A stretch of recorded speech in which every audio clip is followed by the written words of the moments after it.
Hey everyone, welcome back to our channel. If you're new here, please subscribe. I'd really love that. If you're returning, how are you today? Well, in today's video, we're going to discuss something that we previously discussed, okay?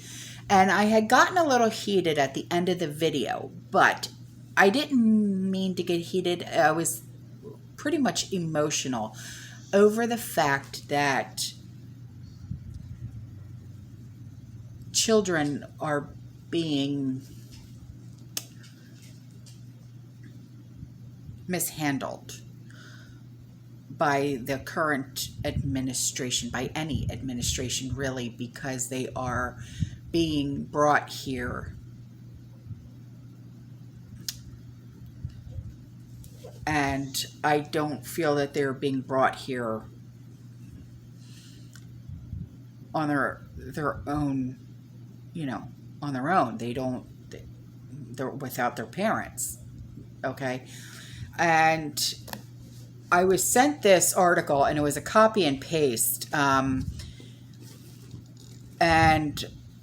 I read a little bit of it, and I was just like, my God. I know that this is going to be an ongoing issue, and I know it's probably never going to stop. And I understand that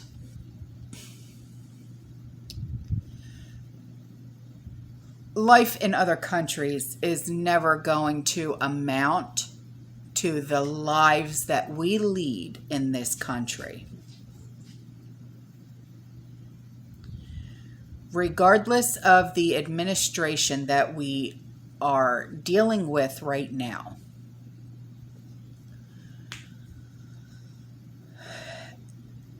and no one knows what we will be dealing with in the next year or so, okay? And what I mean is hyperinflation and things of that matter, okay? We don't know if our America will turn into a Venezuela. We don't know, okay? And nobody knows. Nobody can make that prediction. Nobody can. I mean, we could see the signs, but that, no one wants to say, yep, that's exactly what's going to happen. No one can actually say that. So when these children are forced to leave their parents thinking that they're going to come here for a better life, that's not always the case. And when I had spoken about those 3 young children that were found in the desert by that older gentleman and his wife, and they were luckily brought into that home and fed, I mean, when I tell you that my heart broke, and I was so thankful to that farmer and his wife. I was so thankful. Because I think, like I said in the previous video, I think back of when Andrew was 2 years old and when I was raising my niece and my nephew when they were little, because they're all about the same age, okay? And when they were all, 2, 3 years old, I still remember it like it was yesterday. 3 high chairs lined up, feeding them. Doom, doom, doom, doom, doom. Swings, 3 swings, 3 toddler beds, It was 3 of everything. Whoobies, binkies, sippy cups. And even still to this day, to this very, very day,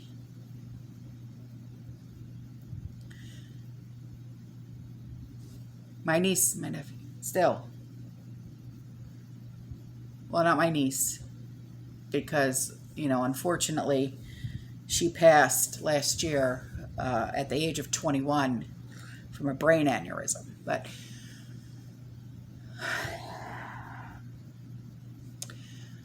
can't even speak about her.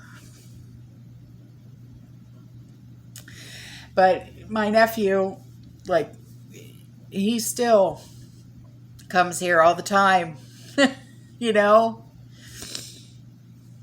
And he even says, you're always more of a mom to me than anybody else, you know, because his dad, Sean's brother, he passed away, you know, 13 years ago. And so me and Sean raised them, you know.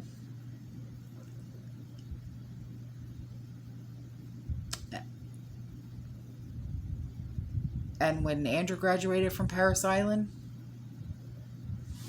Gavin went with us.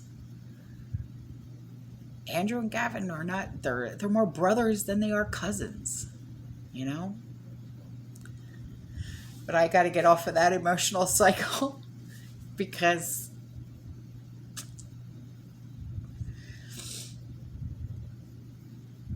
you guys don't want to see that.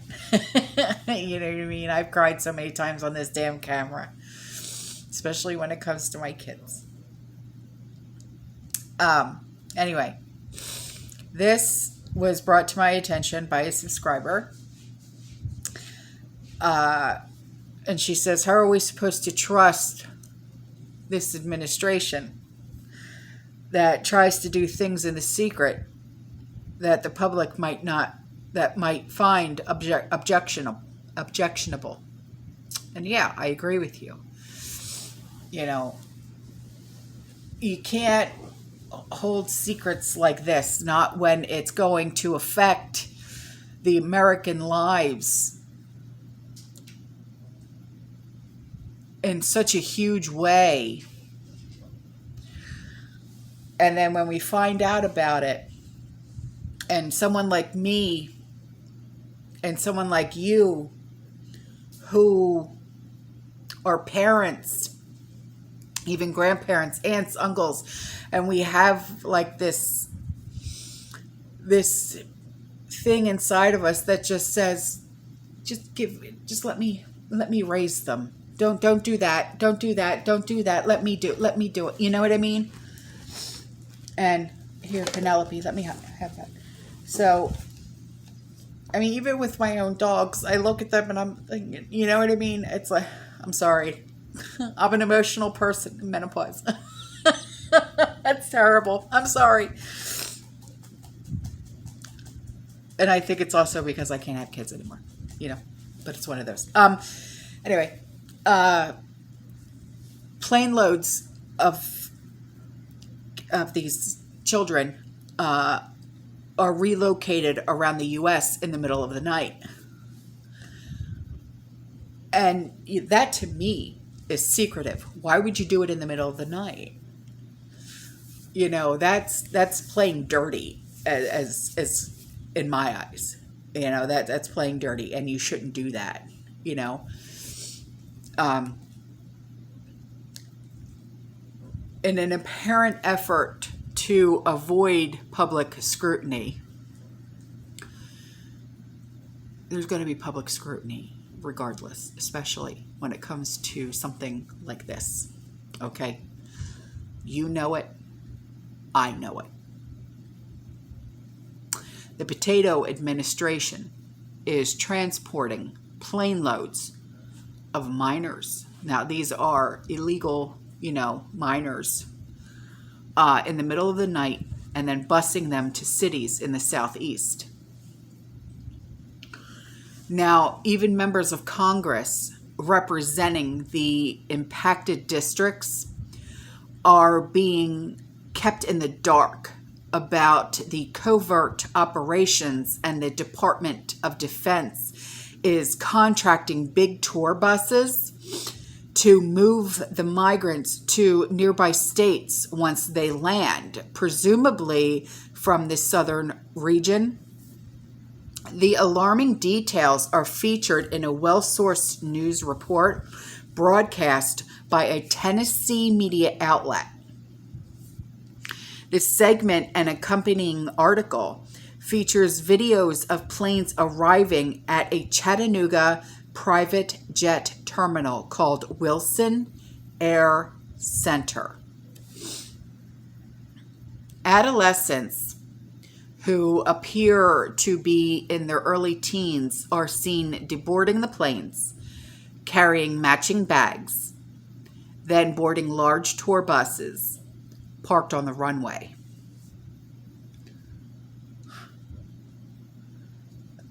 That's hinky. That's what that is. One of the planes landed around 1:30 in the morning on a Friday. And the news story says, and the other one was late Saturday night. And a third plane arrived at the Chattanooga facility on a Friday afternoon, and a fourth one early Wednesday morning. According to flight records obtained by reporters, the teens officially coined unaccompanied alien children, or UAC, by the government, are seen boarding large buses owned by Coast to Coast Tour of East Point, Georgia.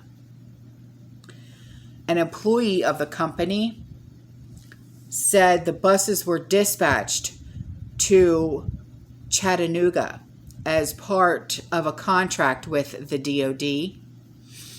And the employee says this was the first time the company had been asked to pick up migrant children in Chattanooga.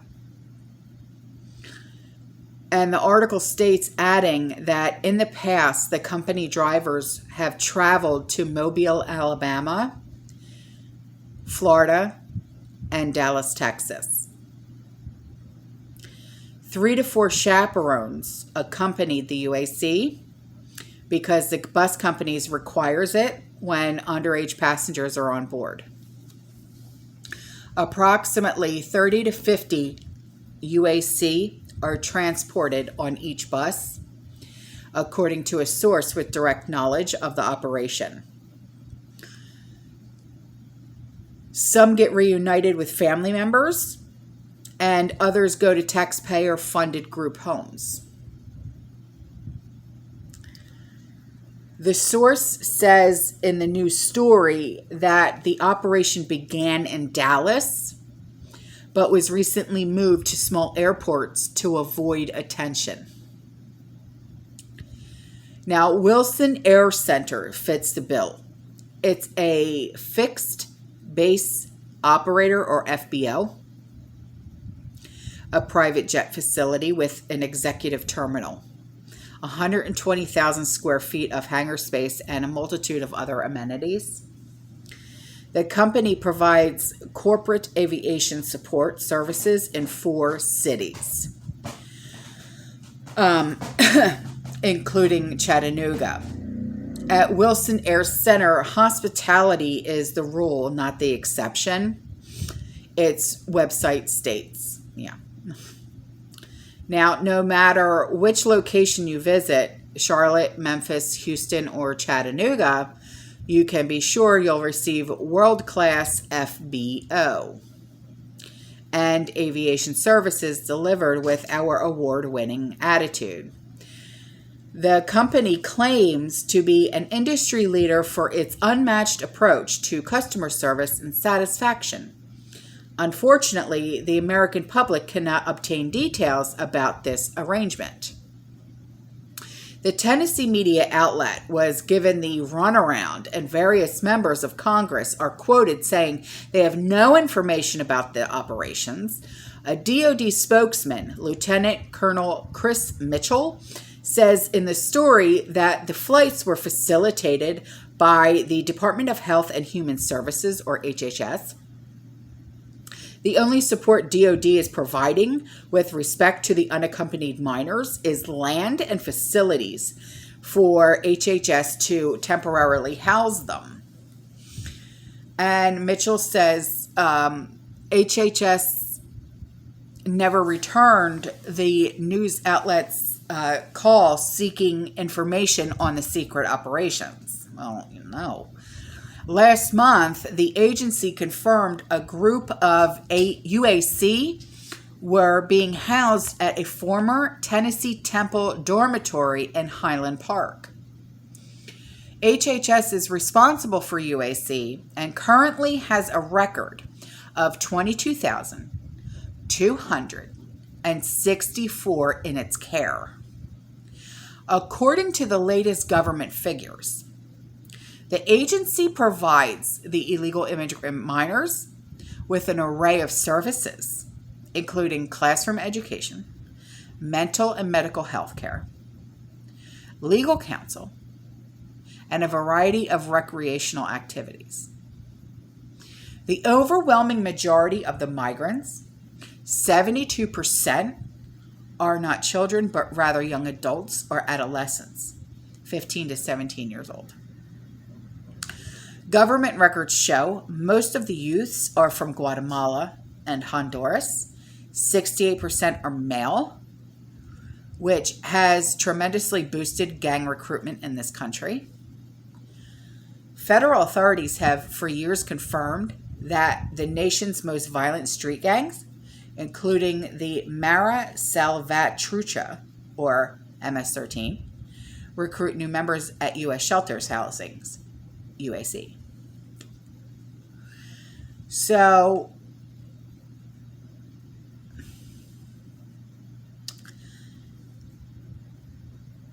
I think that if 72% are not children, rather 15 to 17 years old, that still leaves, I mean, okay, just round it up, right? 22,300 kids under the age of 18.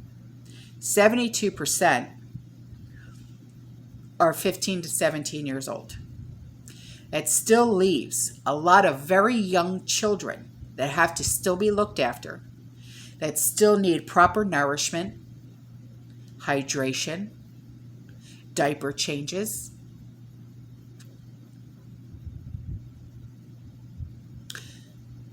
And if you recall, when your kids were little, there were certain vaccinations that had to be gotten. Are these young little children getting these vaccinations, like chickenpox, measles, so on and so forth? Are they receiving these vaccinations like our kids had to get? Asking for a friend. And not just that, like these 2-year-olds and 3-year-olds, 1-year-olds, infants, if they have infants there, do they receive the proper care that is needed for comfort? Because I don't care who you are or what you may think, but a toddler needs a little bit more comfort than a 15-year-old. Hand a 15-year-old a friggin' iPhone and they're fine. But a 3-year-old or a 4-year-old, even a 7-year-old, because I have a 7-year-old nephew, Dominic, that if he doesn't have, okay, PlayStation or Xbox, all right, it's a lot. There's a big difference between a young kid and a young adult, especially when you have toddlers. So like I said in my previous video, if you have a 3-year-old or a 4-year-old or a 5-year-old and they don't have their sippy cup and their whoopee or their binks, okay, and if you don't have whatever show, okay, these, I don't know what shows the little ones watch, okay? I remember what Andrew watched and what Gavin watched and my niece and, and what Cariana watched and what Dominic watched, okay? I mean, we're talking Teletubbies and Blue's Clues and Power Rangers and, okay, Big Comfy Couch and, things like that. Do they have their TV set so they can watch their favorite shows? Or are they watching educational programs for the 2 and 3 and 4-year-olds? I mean, I'm asking this as a mom. I mean, these are things that concern me. Because I know what it was like to raise 3 little ones, all at the same age, that every time I took them out, people actually thought that I had triplets, okay, because they all look alike, with the exception of Andrew having red hair, because the other 2 had blonde hair. So I need to know, all right? I mean, if I could, I would call the facility. Because, you know, I don't care. I need to know. So if anybody out there can tell me and give me an actual real answer, do the little ones actually have the things that they need? Because one of you had, commented and said, if we can get things together and send them, but we weren't sure if ICE would confiscate these items like sippy cups and binks and whoobies and stuff like that. You know what? I would send boxes and I wouldn't care. I would send pallets if I could. I really would, to make sure that these little ones have the things that they need instead of Mylar blankets that only belong in a bug out bag, for crying out loud. They need fuzzy whoobies. They do. All right? And they need that damn toy that Andrew had. It was a worm and it glowed at night. What was that? Glowworm or something like that. And they also had the teddy bear that had my heartbeat on it, and the womb womb sound. What was that? He had it in his crib. You know what I mean? I mean, that's the things that these kids need, the little ones. Care less about the teenagers. Because seriously, give them an Android or an iPhone and they're fine. They can fend for themselves, 15 to 17. I'm worried about the little ones. Like Dominic's age, 7 years old. Who literally fly around with a cape around his neck and think that he's Superman and jumps off of coffee tables. I mean, really. Even Cariana, my niece, she's 11 years old. She's a woman now. Why? Puberty. Is that being taken care of?